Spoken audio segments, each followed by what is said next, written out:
Olá você, ligado aqui no podcast Encontro de Vozes. Espero que esteja tudo bem com você. Bom, então, estamos aqui e hoje eu tenho um convidado que foi de grande ajuda para esse podcast acontecer, que é nada mais, nada menos do que o diretor da escola. E eu quero que o senhor diretor se apresente um pouco para a gente.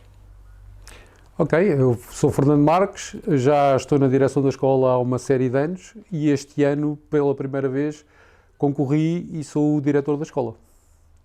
Muito bem, então como vocês puderam ver, o senhor Fernando, posso te tratar por senhor Fernando? Como quiser. Ok, o senhor Fernando ele concorreu e acabou virando o diretor aqui da escola esse ano, está fazendo um ótimo trabalho, tanto é que esse podcast só está acontecendo por conta dele. E eu queria saber, né, como primeira pergunta, como é que foi a sua trajetória na educação? A minha trajetória na educação foi desde a sua idade, desde ser aluno do secundário e sempre tive tendência para ensinar, dei explicações ainda como aluno do secundário e depois enquanto estive a tirar o curso dei sempre explicações. Gostava da área, gostava de ensinar, gostava do poder que tem o ensino e a educação na vida das pessoas e daí a decisão pela educação. Sim, em qual curso você frequentou? Frequentei Informática de Gestão, curso superior, Informática de Gestão. Ok. E mestrado em Organização e Sistemas de Informação e pós-graduação com especialização em Administração Escolar. E você sempre gostou de tecnologias, então, assim? Sim. De informática? Sim, sempre, a tendência sempre foi a parte de informática. Eu já tenho uma idade um bocadinho diferente da sua. Na minha juventude, entre aspas, a realidade da informática não tem nada a ver com a vossa realidade agora. Era uma realidade completamente diferente.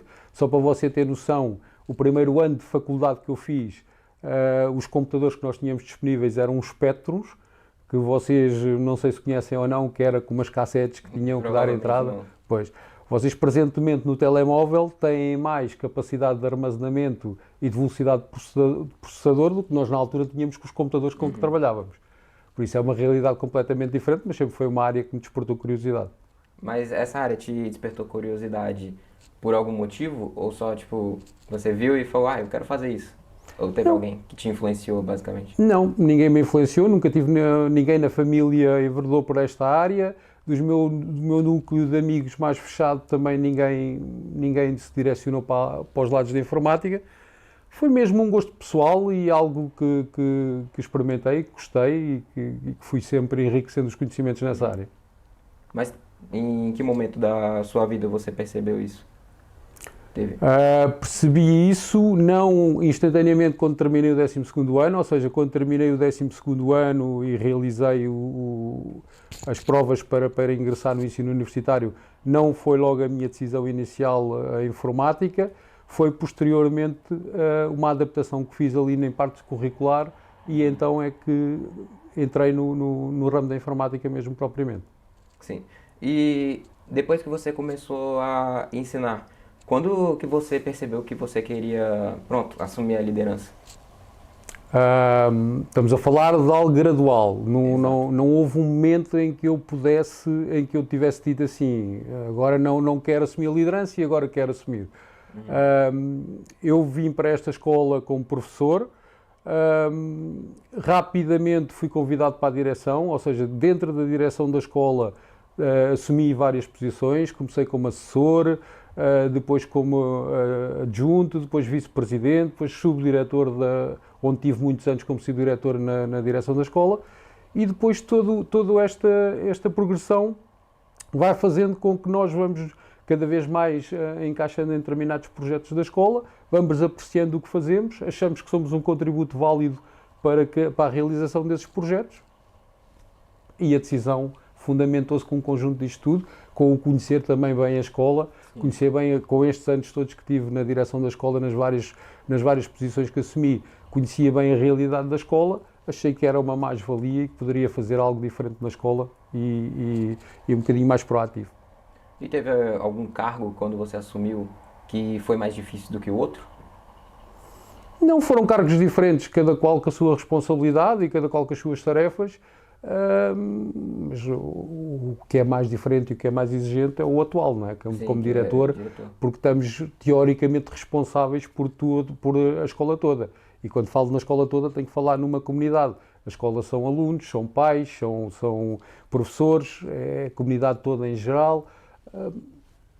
É algo com muita responsabilidade. Sim, você realmente passa a cuidar de mais coisas, né? Exatamente. Até te posso dizer que foi a grande diferença que senti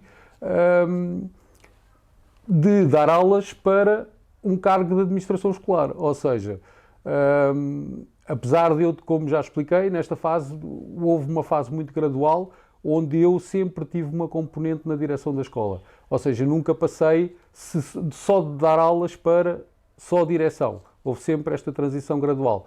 Eu, como lhe digo, até ao ano passado, onde assumi estes cargos todos, tive sempre componente letiva, tive sempre turmas atribuídas, só este ano é que não tenho turma atribuída. Ou seja, isto foi gradual, não houve uma transição assim tão radical. E a grande diferença que eu vejo aqui nesta transição é que quando nós estamos com uma turma só, a nossa preocupação, o nosso foco são os alunos, as várias individualidades de cada aluno e a forma como temos de fazer o melhor por cada um deles. Quando passamos para a direção de uma escola, temos que pensar nos alunos, nos professores, nos funcionários, nos pais. Os pais dos alunos. Tá. Pronto. E teve algum dia marcante quando você assumiu o cargo de diretor? Algum dia que você achou não sei se é nesse sentido que quero abordar, mas o dia marcante para mim, porque foi o culminar e o atingir um objetivo, foi a minha cerimónia de tomada de posse. Foi algo que é como concretizado um determinado objetivo e é o momento formal em que concretizamos esse objetivo. Por isso será um momento que eu nunca irei esquecer, porque é isso que eu digo, foi precisamente nesse momento que foi formalizado a obtenção daquilo que eu pretendi e que lutei para conseguir. Ok. E quando você virou diretor, você já sabia que ia ser um trabalho assim, desse nível? Sim, já tinha a noção. Existe, para ser sincero, existem muitas situações, porque como lhe disse já, e reportando um bocadinho atrás, nós quando passamos pelos cargos da direção, cada cargo tem as suas competências e tem as suas responsabilidades. Todos têm responsabilidades, todos têm competências atribuídas. E o diretor eu já conhecia, não é? Fui muitos anos subdiretor, mas uma coisa é conhecer e outra coisa é realmente estar nessa posição. Tenho notado aqui algumas diferenças, há algumas tarefas que tenho realizado que não as realizava, que cabiam ao diretor da altura, e tenho lutado um bocadinho nesse sentido de perceber e tentar fazer o melhor possível em situações que me deparei que são novas, mas não era nada que não fosse expectável, não é? Quando me candidatei a este cargo já sabia que iria ser assim. Nada é muito impossível, né, de se fazer. Claro, desde que nós queiramos fazer, é preciso ter um objetivo e ter força de vontade para concretizar. Exato. E geralmente tem gente que não entende como é ter o papel, ser o papel do diretor. Como é isso? É verdade. Isso que está a dizer é verdade. Eu acho que o grande problema que existe é as pessoas pensam que quando há uma tomada de decisão, que é o diretor que decidiu tomar aquela decisão pura e simplesmente, independentemente de tudo, está aquela decisão tomada. E as coisas, pelo menos comigo, na forma como eu encaro e como vejo a liderança de uma escola, as coisas não funcionam assim. Quando há uma decisão tomada, essa decisão é ponderada, é tomada com uma equipa de trabalho que eu tenho, por isso a direção não sou só eu sou o diretor da escola, mas tenho um grupo, uma equipa a trabalhar diretamente comigo, por isso as decisões são tomadas em equipa, são tomadas em reuniões de direção, e pronto, e depois é seguir o nosso foco, a nossa ideia, a nossa linha de pensamento relativamente àquilo que é o melhor para a escola. A maior parte das vezes essas situações, que são as mais complicadas, são situações que mexem com as pessoas. Mas pronto, desde que nós tenhamos a certeza que estamos a tomar uma decisão justa, ponderada e para o melhor da escola. Ok. E você, por falar em decisões, né, você disse que toma muitas decisões no dia a dia, e como você lida com essas decisões que são mais difíceis, assim, no dia a dia? Eu tenho uma preocupação grande que é a minha maior preocupação quando tomo uma decisão é que ela seja justa. Nunca tomo uma decisão possa de alguma forma causar injustiça, eu tenho que ver naquela decisão justiça. E depois é como lhe disse, eu desde que siga a minha linha de pensamento, estou a tomar uma decisão ponderada. A decisão não é só minha, é uma decisão que eu gosto de ter em equipa. Gosto de partilhar as preocupações para tomarmos uma decisão em conjunto e ponderada e transparente, que de alguma forma melhore o sentido da escola. Por isso há decisões que são fáceis de tomar, há decisões que são difíceis de tomar. Temos sempre a garantia que as decisões não agradam a toda a gente, seja na direção de uma escola, seja você como delegado da turma, numa situação qualquer, todas as decisões que nós tomamos nunca vai agradar a toda a gente. Agora, nós temos que ter consciência daquilo que queremos, do que é que vamos fazer, desde que essa decisão seja ponderada, temos que aceitar e temos a noção também que há situações que são difíceis. Porque, lá está, vão mexer com pessoas. A partir do momento em que tomamos decisões que mexem com pessoas, são sempre decisões difíceis. Sim, temos sempre que esperar temos que esperar o melhor, mas também a gente tem que estar um pouco atento no que pode acontecer e também esperar um pouco do pior. Exatamente, e depois também ter a flexibilidade e termos a capacidade de tomamos uma decisão, temos sempre que monitorizar essa decisão e se nos apercebermos que a decisão não está em consonância com os nossos objetivos, que é aquilo que nós propunhamos, conseguir adaptar ou mudar, transformar ali qualquer coisa, desde que haja essa capacidade. Sim, e quais são os principais desafios que a escola enfrenta atualmente? Eu elencava aqui dois desafios atuais.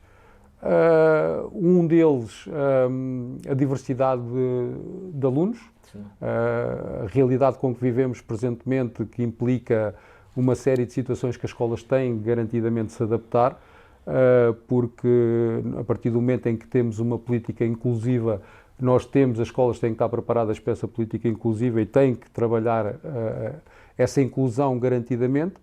E depois o outro grande desafio que eu vejo aqui na educação é a evolução tecnológica, nomeadamente com determinadas tecnologias que ainda se está a avaliar o bom ou o mau dessas tecnologias e que tem que ser urgentemente regulamentado, nomeadamente em termos de escolas.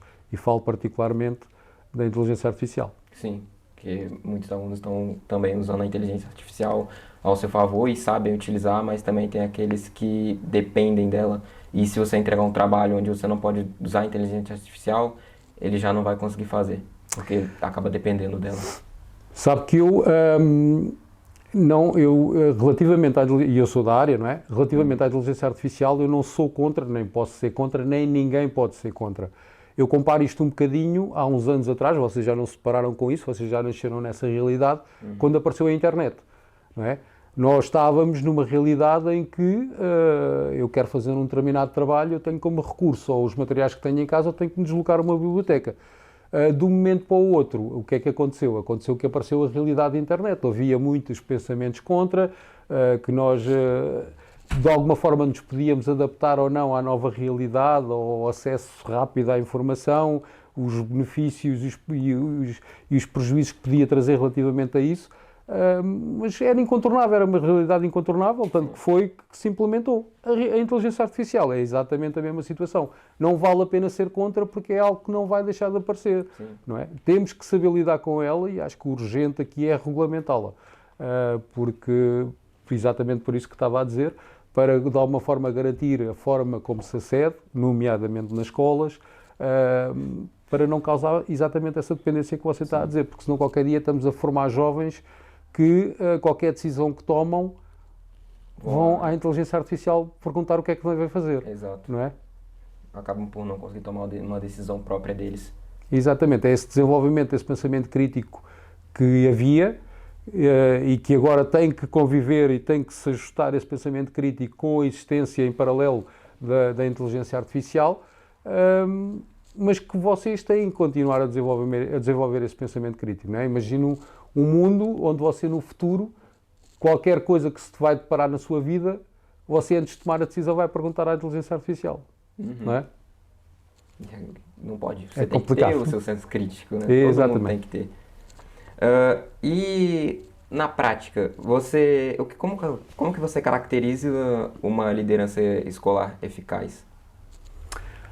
Então é assim, uma liderança eficaz tem que ser uma liderança, na minha perspectiva, existem vários tipos de liderança, a bibliografia dá-nos vários tipos de liderança, vários tipos de líder.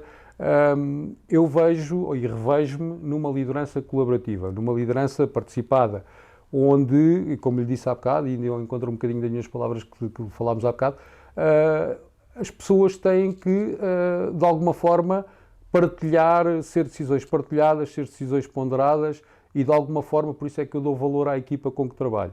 Tenho uma equipa onde tenho confiança, por isso fui eu que escolhi a minha equipa, tenho confiança nas pessoas com quem trabalho e tenho confiança também, para ter confiança nelas, tenho que esperar também que me ajudem, de alguma forma, na tomada de decisão, para, de alguma forma, eu considerar que é justo e ponderado e termos várias pessoas a pensar no mesmo problema.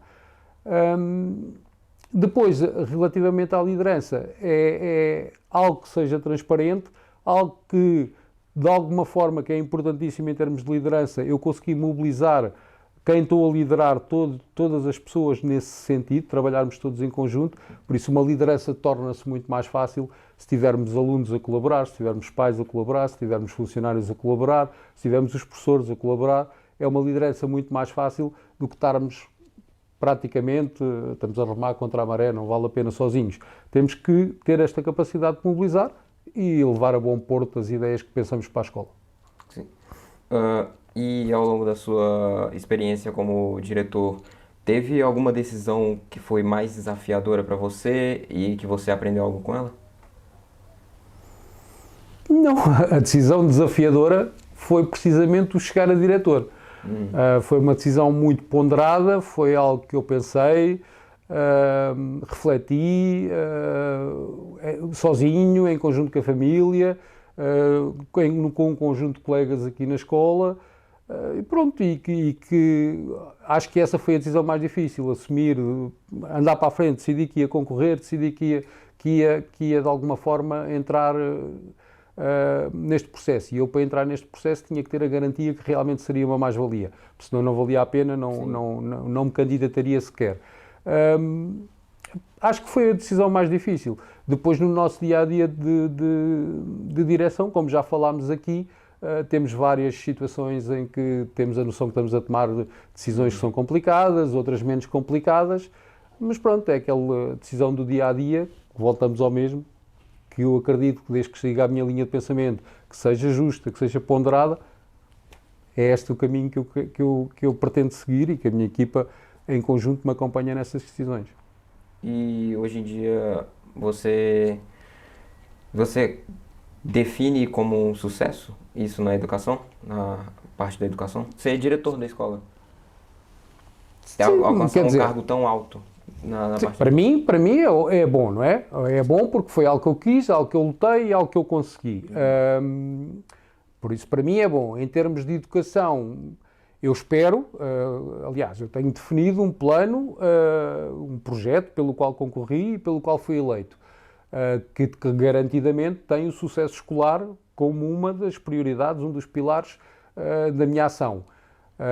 Espero que sim, espero que as medidas que eu tome, as situações que eu consiga de alguma forma identificar e resolver, contribuam para uma excelência na educação dos alunos. Mas pronto, depois temos sempre a variável que depois o aluno em si é que decide se realmente faz por isso ou se não faz por isso, não é? Não interessa aqui um mundo cor-de-rosa onde temos todas as condições para ser bons alunos, se nós não quisermos. Não é? Okay. E qual conselho você daria para alguém que está querendo chegar a liderar uma escola como o senhor? Em primeiro lugar, eu acho que deve conhecer bem a realidade da escola, que era algo que eu sentia que tinha como mais-valia, que é sabermos os desafios que a escola tem, a escola em concreto, na comunidade onde está inserida, os desafios que eu tinha para a escola, os desafios que a escola tinha, as potencialidades que a escola tem, a forma que tem ainda de crescer. Por isso, conhecer bem a realidade na qual da escola nós nos candidatamos, acho que é meio caminho andado. Pronto, e depois é ter esta capacidade e a pessoa que quiser liderar tem que ter essa capacidade, porque não consegue liderar sozinho.